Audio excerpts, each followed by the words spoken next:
গভর্নমেন্টের যে কারেন্ট যে প্রোগ্রামগুলো, হাউজিং এর যে প্রোগ্রামগুলো আছে, এটাকে আরো ইমপ্রুভ করা, যাতে করে বেশি বায়ার বাড়ি কিনতে পারে এবং মর্টগেজ প্রসেসটা যাতে আরো সুবিধাজনক হয়। এই সুবিধাটা কিন্তু আমরা খুব অবাধ নাইটে পাচ্ছি না। এটার জন্য অ্যাটলিস্ট 5 থেকে 10 বছর অথবা অ্যাটলিস্ট 3 বছর সময় লাগবে এই বিলগুলার যেই ইম্প্যাক্ট, এগুলা বাস্তবে আমরা সেটা দেখতে পারবো। যখন একটা বাড়ি মার্কেটে আসে, অতিরিক্ত বায়ের কারণে দেখা যাচ্ছে যে সেখানে অনেক সময় ওভার প্রাইসিং এ বিট করতে হইতো, এবং অনেক সময় দেখা যেত কি যারা বায়ার তাদেরকে তাদের কোনো ধরনের কন্ডিশন তারা সেলার অ্যাকসেপ্ট করতো না। এখন একটা ব্যালেন্স হওয়াতে বায়ারদের চয়েস বেড়ে যাবে, এবং বায়াররা যেটা তার জন্য সুবিধাজনক হবে এবং সেটাই তারা নিতে পারবে। তাদের যে কন্ডিশন গুলা হোম ইন্সপেকশন করতে পারবে। অন দ্য আদার হ্যান্ড দেখা যাবে যে অনেকে হয়তো বা ক্লোজিং এর যে কস্ট থাকে অনেক সময় সেলার কনসেশন সেটাকে ইউজ করে। এই বিলটা আনলে মানে পাশ হয়ে গেলে চূড়ান্তভাবে যারা বাড়ি কেনার কথা ভাবছেন তাদের জীবনে কি প্রভাব পড়বে? আসলে একটা সুন্দর মুহূর্ত এখন রিয়েল এস্টেট নিয়ে কথা বলা। এই বিলটা অনেকেরই অনেক আশার স্বপ্ন অনেকে আরো বেড়ে যাবে। যে জিনিসটা সেটা হলো 2008-এ যে হাউজিং যে ক্রাইসিস আমরা সবাই জানি, সেই ক্রাইসিসে পড়ে ইনভেস্টররা যারা কনস্ট্রাকশন বিল্ড করে, যারা নতুন বাড়ি বিল্ড করে, তারা কিন্তু এই সেক্টরে ওইভাবে ইনভেস্ট করে নেয়, যার জন্য বড় ধরনের একটা ইনভেন্টরি শর্ট আছে। আরো অনেক কারণ আছে, সেটা আমরা তো আরো বলবো একটু পরেই। তো এই বিষয়গুলো মাথায় রেখে এই যে হাউজিং যে ডিমান্ড এবং সাপ্লাই যে একটা গ্যাপ, এই গ্যাপের কারণে যারা বাড়ি কেনার জন্য প্রস্তুত হয়, বাড়ি কেনার জন্য যারা চিন্তা করে, তাদের জন্য একটা বড় ধরনের একটা ফাইটিং হয় বাড়ি কেনার জন্য। তার মানে হলো যে সেলার যখন একটা বাড়ি মার্কেটে নিয়ে আসে, তখন ডিমান্ড এবং সাপ্লাইয়ের গ্যাপের কারণে দেখা যাচ্ছে অনেক সময় বায়াররা অতিরিক্ত দামে, লাইক ম্যাক্সিমাম প্রাইস, অনেক সময় ওভার প্রাইস, অনেক সময় ক্যাশ অফার দিতে হচ্ছে, যার কারণে দেখা যাচ্ছে যে মানুষের প্রাইসটা ওভার প্রাইস হচ্ছে। এবং সেই চিন্তা করেই গভর্নমেন্টের দুই দলেরই একটা সুন্দর একটা সমাধানে তারা আসছে। তাদের এই বিলের যেই প্রধান উদ্দেশ্য সেটা হলো যে সাপ্লাইকে বাড়ানো, এবং গভর্নমেন্টের যে কারেন্ট যে প্রোগ্রামগুলো, হাউজিং এর যে প্রোগ্রামগুলো আছে, এটাকে আরো ইমপ্রুভ করা, যাতে করে বেশি বায়ার বাড়ি কিনতে পারে এবং মর্টগেজ প্রসেসটা যাতে আরো সুবিধাজনক হয়, এবং এইটাতে যাতে যারা বায়ার তারা যাতে খুব অ্যাক্সেসেবল হয় এই প্রসেসে। আর ইনভেন্টরি বাড়ার কারণে যেটা হবে সেটা সাধারণত যখন একটা ব্যালেন্স মার্কেটে থাকবে, তখন বায়াররা সেই দামের দিক থেকেও সুবিধাজনক অবস্থা থাকবে এবং বায়ারদের চয়েসটাও বেশি থাকবে। এখন এই বিলের যে দুইটা জিনিস, একটা জিনিস হলো যে সাপ্লাই বাড়ানো।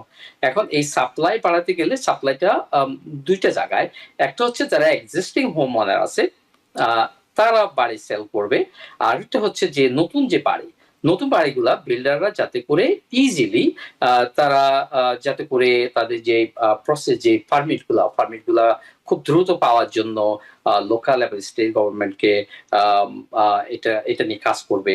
পাশাপাশি যে জোনিং ল গুলা এটাকে রিফর্ম করা হবে। অনেক সময় দেখা যাচ্ছে কোনো এরিয়াতে হয়তো সিঙ্গেল ফ্যামিলি জোনিং, সেটাকে যাতে টু ফ্যামিলি করা হয়। তো এই বিষয়গুলা যখন ইজি হবে, বিল্ডাররা খুব ইজিলি বাড়িগুলা তাড়াতাড়ি মার্কেটে বিল্ড করতে পারবে এবং এগুলো মার্কেটে তাড়াতাড়ি সাপ্লাই গুলো আসবে। এখন কথা হলো এইটার যে বিলের যে সুবিধা, এই সুবিধাটা কিন্তু আমরা খুব অবাধ নাইটে পাচ্ছি না। এটার জন্য অ্যাটলিস্ট 5 থেকে 10 বছর অথবা অ্যাটলিস্ট 3 বছর সময় লাগবে এই বিলগুলার যেই ইম্প্যাক্ট, এগুলা বাস্তবে আমরা সেটা দেখতে পারবো। এখন কথা হলো যে যে যে এখন যে বিল্ডারের যে নতুন বাড়িগুলার পাশাপাশি তারা আরেকটা জিনিস, সেটা হলো যে ফ্যাক্টরি যে ম্যানুফ্যাকচারের যে হাউস গুলা, যেমন যেগুলা ফ্যাক্টরিতে বানানো হয়, রেডি হাউস, জাস্ট যে লোকেশনে বাড়ি যারা কিনবে ওই লোকেশনে হয়তো ওটা তারা শুধু ডেলিভারি দিবে। তো এই বাড়িগুলো যখন মার্কেটে নিয়ে আসবে, তখন হবে কি আপনার তখন এই ফ্যাক্টরি ম্যানুফ্যাকচার যে বাড়িগুলো, এগুলার কস্টটা কিন্তু কম পড়বে, এবং যদিও কোয়ালিটি এবং সাইজ হয়তো বা ডিফারেন্ট হবে। যেমন আমি কয়েকটা বাড়ি এরকম দেখছিলাম, দেখা যাচ্ছে যে ওগুলোতে ড্রাইভওয়ে নাই, বেসমেন্ট নাই, জাস্ট তারা বাড়িগুলা যেখানে ডেলিভারি হবে সেখানে শুধু জাস্ট নিয়ে আসে। তো এখন হবে কি, তবে এগুলার প্রাইস একটু কম হবে। এখন এতে হবে কি, যারা কম দামে বাড়ি কেনার জন্য যারা যাদের হয়তোবা অনেক ক্যাপাসিটি, যে বাইং ক্যাপাসিটি কম, তারা হয়তো এই বাড়িগুলো কিনতে পারবে।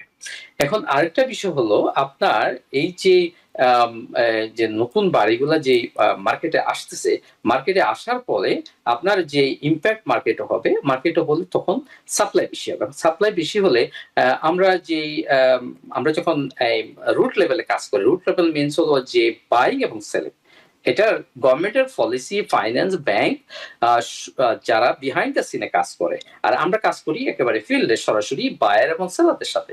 তো এখন যেটা গত কয়েক বছর ধরেই যে জিনিসটা, সেটা হলো যে মার্কেটে যখন একটা বাড়ি মার্কেটে আসে, অতিরিক্ত বায়ারের কারণে দেখা যাচ্ছে যে সেখানে অনেক সময় ওভার প্রাইসিং এ বিট করতে হইতো, এবং অনেক সময় দেখা যেত কি যারা বায়ার তাদেরকে তাদের কোনো ধরনের কন্ডিশন তারা সেলার অ্যাকসেপ্ট করতো না, যেমন ধরেন হোম ইন্সপেকশন। এখন দেখা যাচ্ছে যে অনেক সময় একটা বাড়িতে অনেক ধরনের ডিফেক্ট থাকতে পারে, বায়ারদের তারা শুধু বাড়ি কেনার জন্যই সেই বিষয়গুলো ওয়েট করতে হতো। কিন্তু এখন এই যেহেতু ব্যালেন্স মার্কেট হওয়ার কারণে সেলারদের যে ডমিনেট যে একটা ভাব, সেই তারা যে মার্কেটটাকে ডমিনেট করতো, সেটা আর এখন থাকতেছে না। এখন একটা ব্যালেন্স হওয়াতে বায়ারদের চয়েস বেড়ে যাবে, এবং বায়াররা যেটা তার জন্য সুবিধাজনক হবে এবং সেটাই তারা নিতে পারবে। তাদের যে কন্ডিশন গুলা, হোম ইন্সপেকশন করতে পারবে। অন দ্য আদার হ্যান্ড দেখা যাবে যে অনেকের হয়তো বা ক্লোজিং এর যে কস্ট থাকে, অনেক সময় সেলার কনসেশন সেটাকে ইউজ করতে পারবে। আগে হয়তো বা সেলারদের অনেক চয়েস থাকার কারণে তারা এই সুবিধাগুলোকে তারা ইগনোর করতো। এটা একটা বিষয়। আরেকটা বিষয় হলো যে আপনার এই যে এখন আগামীতে আপনার যে প্রসেস, যে ফাইন্যান্সের যে প্রসেস, যেমন ধরেন আপনার দেখা যাচ্ছে যে বড় বড় অনেক ল্যান্ডার আছে, তারা কি করতো, যে বাড়ির যে বাড়িগুলার দাম কম, হয়তো বা লোন অ্যামাউন্ট কম, তারা কিন্তু ওই লোন অ্যাপ্লিকেশন গুলা নিত না। এর কারণে অনেকে দেখা যাচ্ছে যে বিলো $100,000 যে বাড়িগুলা, সে বাড়িগুলো তারা ফাইন্যান্স করতে পারতো না। কিন্তু এখন দেখা যাবে যে ছোট গভর্নমেন্টের বিভিন্ন ধরনের ইনসেন্টিভ তারা গ্র্যান্ট দিবে, যার কারণে ব্যাংক গুলাও যাতে করে এই ছোট লোন গুলাও তারা যাতে লোনের অ্যাপ্লিকেশন গুলা তারা যাতে অ্যাকসেপ্ট করে, সেটার মনিটরিং থাকবে, এবং সেই ক্ষেত্রে তারা ইন্টারেস্ট ফিল করবে। এখন অন্যান্য ব্যাংকের সাথে কম্পিটিশন করার কারণে তারা নিজেরাও এই ছোট লোন গুলা নেওয়ার জন্য তারা অতি আগ্রহ নিয়ে থাকবে।